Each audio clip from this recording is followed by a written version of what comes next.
So it's been 3 weeks since I got back from Adobe MAX. It was so much fun.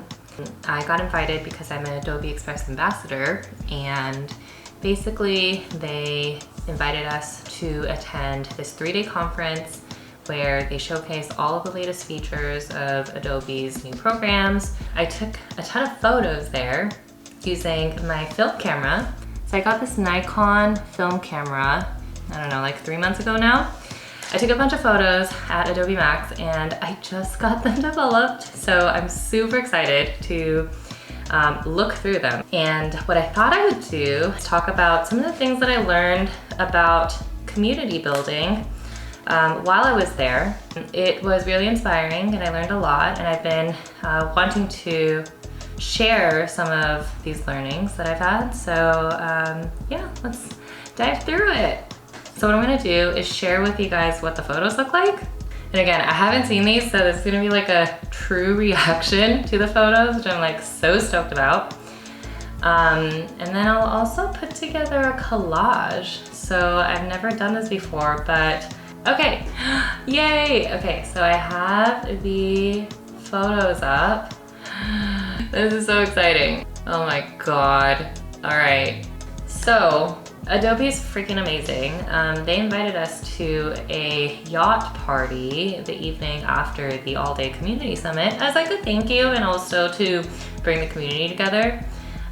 So that is the yacht right there. That's my friend Terrence. So I also met him at Letter West, which is a lettering conference. Okay, so that's Joanna and that's Megan. Oh, this is so cute. So there were a ton of people at this conference, like 10,000 people or something. It was crazy. Got to hang out with really cool people. Hey, that is Adam, the illustrator. Cute tattoos of the Adobe Express logo.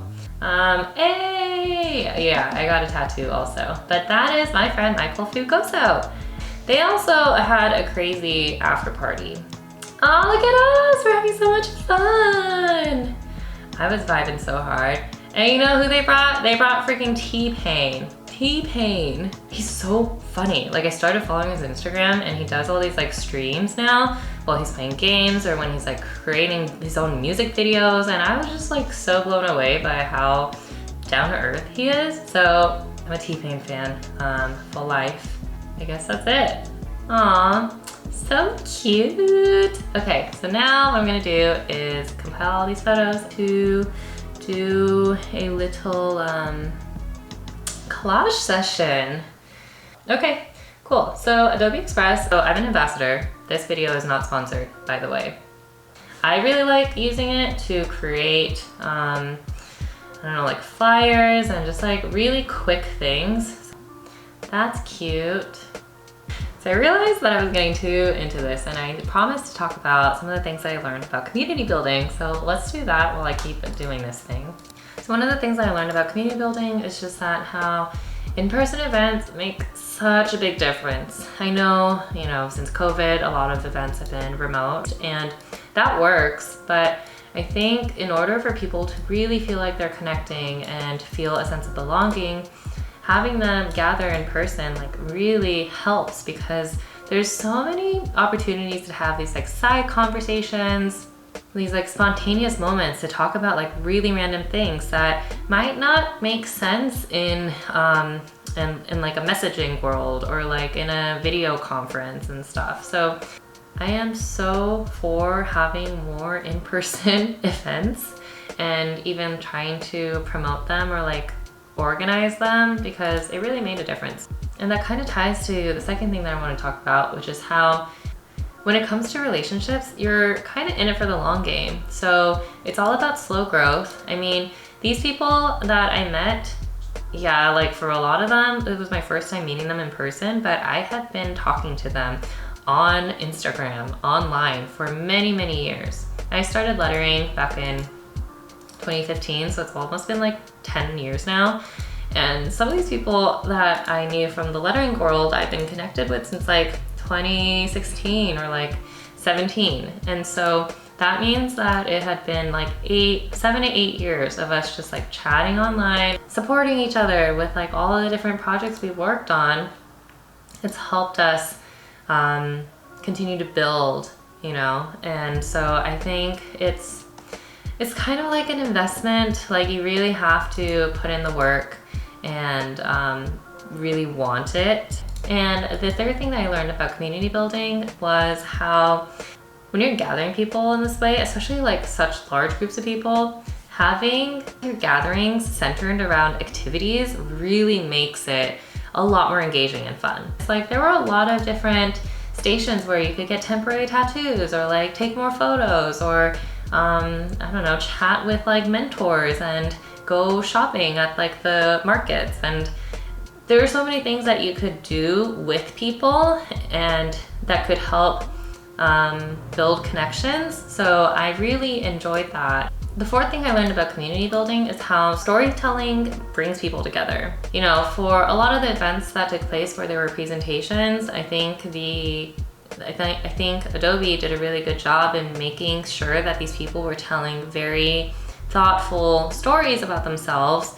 And I think there were a lot of opportunities for people to like connect and have conversations based off of their background and stuff. And it was, you know, in comparison to like traditional networking events where you go up to somebody, you talk to them about like what's in your resume and talk about like what company you work at and whatever. I think a lot of the conversations that happened was around, you know, like, I think when you're gathering people, leaning into more of the stories behind the person versus presenting, I think is like really important. Like another example is all these like temporary tattoos. I think having these stations where people could pick and choose what tattoos they want and like show off the actual tattoos that they have and have conversations about the story behind that and stuff. Like, that was so much fun and helps people get to know each other at a much deeper level. And then the last thing I'd say about community building that I learned is that having an outlet for these communities to continue having conversations with each other, even outside of that space, is so important. So Adobe did a really good job with that. Even before the summit and the conference, they put together a WeChat group where we could all just introduce ourselves and talk to each other and hype each other up about the event that was coming up. And once we got there, people were taking photos and like sharing it in the WeChat and like talking about some of the events that they were excited about. And after the event, people are still blowing up this WeChat group. It's like pretty fun to see what projects that they're working on now because they were inspired from the event. When it comes to having in-person events like this, of course, the setting of the actual event really matters, but the setting before and after, whether it be through messaging chats or like, I don't know, other forums, really makes a difference. Okay, so I think I'm done with this collage. I am really, really happy with how it turned out. And I am going to now post it in my Instagram and also the WeChat. So I'm really excited with how this collage turned out. I also had a lot of fun just like reflecting back on what happened at Adobe MAX because it's been like almost a month now, and just looking through the photos and sharing with you guys what I learned. So I hope it was insightful, and I hope you learned a little bit about, you know, the event and some of the things that I got to experience. If you have any questions, feel free to just comment below, subscribe to my channel, and I will see you all in the next video. Cheers. I did it. We'll see how this turned out. Bye.